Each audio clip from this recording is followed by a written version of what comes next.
Kia ora, I'm Cher and welcome to another Wool Fairy Vlogmas.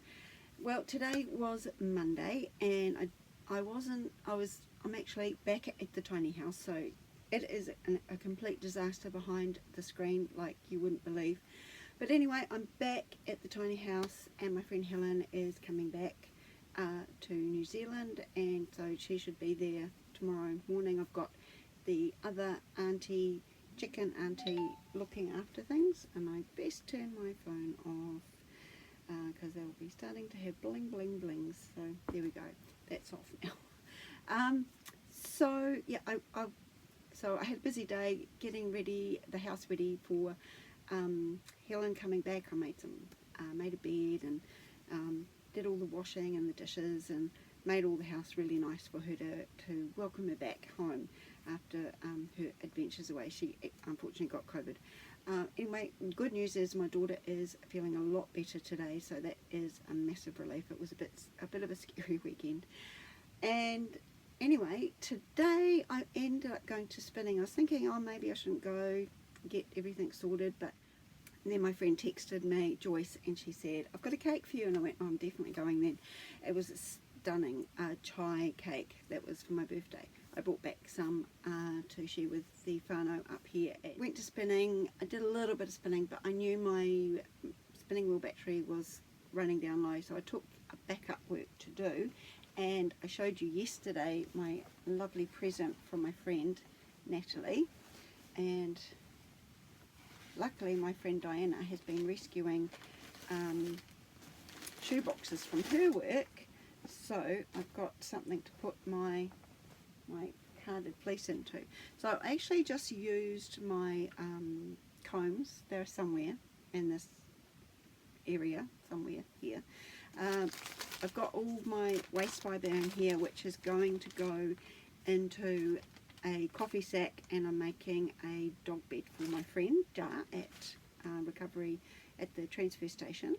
Her dog has just had puppies, so I thought mama dog needs a treat, so I'll make her a bed out of alpaca fleece. So I've been collecting all the waste fleece, and a friend Avril, she gave me her contact details of her hairdresser who has alpacas, and I got some fleeces from her, so they're going to be in the dog bed for Jar's puppy dog who's been a mama dog.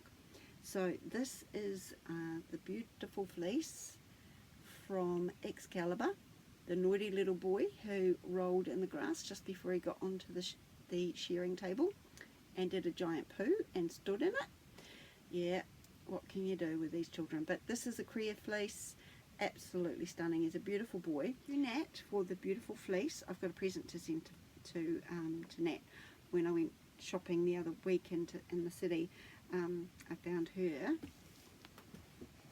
went to a shop and I found her the coolest alpaca, well technically llama, hand towel. So you can never have enough good quality alpaca hand towel. So that's a little present I'm going to send off to Nat this week.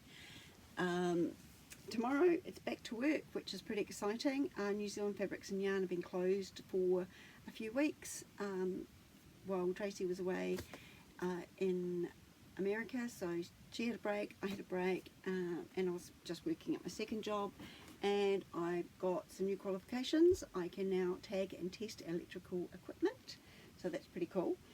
So that was the main thing I did today, and pretty much that's all I achieved today.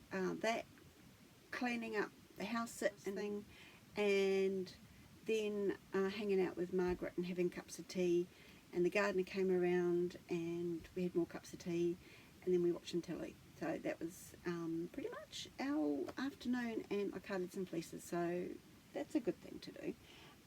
But when I did go to spinning, I picked up the fabrics, and I'll just show you through. I did at the beginning of November, my friend Raynelia and I went to Orewa for the spring festival with Creative Fibre. I thought it was the middle, but then I realised we missed out on pub knitting, so that's the first Friday. And anyway, we did workshops, the Indigo Shibori workshop, which was a 2-day workshop, and then eco dyeing, which is a 1-day workshop, and I taught a workshop on making hussets. Now behind me you will see this beautiful piece. This is actually silk velvet. So I did a workshop a few years ago with Liz, who did the indigo dyeing workshop again this time, and this is some silk velvet which I've incorporated into my lovely little curtain here. It's a Roman blind, and it's all sort of Boro style, but I will share with you the indigo part of that weekend, and I'll save the eco dyeing for another week or another day, because we've got 25 days and there's a lot to show you. I've been quite busy. So let's see, won't be in any particular order, but I will show you what I learnt. This one's got still got my little tag on it. This was using the folding method, so I folded it somehow, I really don't know how, and just wrapped it in and held it in the indigo vat. So that was that effect, and I quite like that. I'm not sure what I'm going to do with that, but that's really nice. Now this is one of my favourite pieces. I'll give you a big... So this one, it looks good on that side and on that side as well. So this was actually wrapped around a weaving cone. You know, when you get the cones inside wool, this was a plastic one that had holes in it, and I just wrapped it randomly just like that, and stuffed it in and outside and everything, and just wrapped it. So this was the outside. It has a beautiful effect of looking like leaves. I think it's lovely. And this was on a textured damask cotton, one of my favourites. And this one, which is the right side, this is the right side. This was a doily I got from the op shop, from Recovery Shop, and it's 100% cotton. And using the techniques, I did this on, so we did the first workshop, what was it, we did Friday, Saturday, yeah, it was Friday. So this I did Friday night after we'd learnt some techniques from Liz, and then I just applied those techniques and took it the next day to do the dyeing.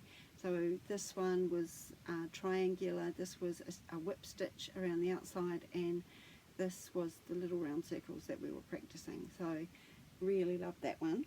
That's just a finished piece as it is. It'd be nice to just have it on the table. This one was a wrap and bundle one, and again it was just, I think this one here, I just wrapped it up like this. I folded it in half and just scrunched it up this way and bundled it. That was just an experiment to see what kind of effects I'd get. This was scrunched, so basically it was scrunched like that, and I wrapped it up. So that one was that one there. This was trying out techniques of running stitches, whip stitches, and doing running stitches in shapes. So there's that one. That was just a little tester. This was the first piece I did, and that was practicing doing the tiny little circles and wrapping them. So I was actually using the traditional tool, which is a little sharp hook. I pricked myself immediately. It was clamped to the table, and you put that fabric piece into here, and that holds the tip of that while you try and get the fabric around here into pleats and then wrapping it. So that was I really enjoyed doing that, and I really loved those little round circles everywhere. And this was a folding experiment. This one here, folded it in many places. It had a shape on the outside of the fabric, and it showed really well on the outside there, which is cool. I like that. And that's a nice piece, complete as it is. I really love that. Let's see, that's just another scrunchy. Oh, I've got to show you this. So before I went to the workshop, I only managed to do some experiments with a cloth that I had from work, and I didn't really know what, an upcycled napkin, and I didn't really know what the content of the fibre was, so I just did a little bit in the corners. And after I dyed it, as you can see, it's got a really cool dark square, obviously where a price sticker had been previously, and it really helped take the dye really well. So inspired by that happy accident, went back to our cabin. We hired a cabin at the Aotearoa Park, which is just across the road from the art centre. And so when I went back, I had this piece of cotton. So what I did is I cut up little pieces of insulation tape and stuck it down onto the fabric, sort of in a grid fashion. And I soaked it for ages, and some of the squares fell off, and I wasn't too worried, because I was interested to see if I was going to get a darker colour from the resist from the sticky. Well, it hadn't really been on that long, so, but it was really interesting to see the effect. And I just let the ones that fell off and whatever, and it was just easy to just to flick them off. So that was quite an interesting little experiment, that one. I think this one was a scrunchy one. That was another sort of scrunchy play with it one. Then we got into some silk, doing some different silk techniques, and this one I think was folded this way and then wrapped. I don't know what I did with this one. It was too long ago, but really beautiful shapes and effects. And oh, and I also did a dress, which I will show you another time because it's in the cupboard somewhere. And I did that one. I think that was another scrunchy one, just scrunching it up and wrapping it, the fabric around it, the yarn around it. So that is what I did at the Creative Fibre Spring Festival. And it was really good to do the workshop again with Liz, because I always learn a lot more when I do something again. And it was, I can't even remember how long ago I did the workshop with Liz. I think it might have been 6 or 7 years ago, or 8 years, I don't know, I can't remember. Anyway, it was nice to do it again. So I've got some nice fabrics which I might make into gifts for people for Christmas. I don't know what I'm going to do with it, but the more fabric we can have, the happier we are. It is a scientific fact, actually. Now, what else do I have to show you? Oh, and some, I just played around with, at the end of the day, Rainelia and I took our vats, because we had our own vats. I took it back to the campground, because we got there on the Thursday night. The workshop started on the Friday, and then we stayed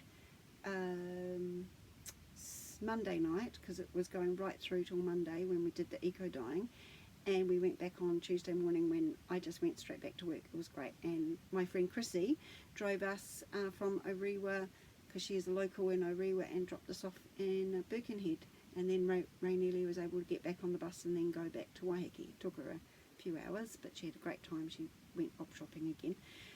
So yeah, some doilies that I had been saving, and I have indigo dyed them. Not sure what I'm going to do with those, but they were, they'll be something. I don't know what I'm going to do with them, but so that's what I did there. I'll save showing the big bundle of eco dyeing that I did. That was a really good workshop with Hilda, and learnt heaps. Always, you know, it doesn't matter how many times I do these workshops, there's always something, like, you know, your brain can only take so much information in, and then you get inspiration and more things happen, and you go, oh, that's how I do the thing. So that was the indigo pile of fabric, and I finally managed to bring them home, because I was showing everyone at Spinners and Weavers for the last month, every time we had a workshop and everything like that. So no present to open today, because not all the presents were there by the time I left to go to work, but I will be getting more presents, the ones that I missed out on when I go to work tomorrow. So I will show you tomorrow's present, and then tomorrow I'll show you yesterday's present. Yeah, you know what I mean. Anyway, I'll grab my bag of goodies, and it's in here somewhere. Yeah, here it is. So this was day 6, my present from day 6. It is some beautiful local honey. So that's tomorrow's present, and tomorrow I'll open today's present, just because it's a thing. And then I'll have all of my presents, and I'll be able to open them in proper order. But having some nice honey is always good, nice in the chamomile tea and the peppermint tea. Okay, so since I've opened tomorrow's present, well, it wasn't wrapped, so to be fair, everyone knew what they were getting tomorrow. I'll put that back in there. So I think that's all for now. I might take you outside and do a nice little bit of filming of the evening up here. Until tomorrow, ka kite anō.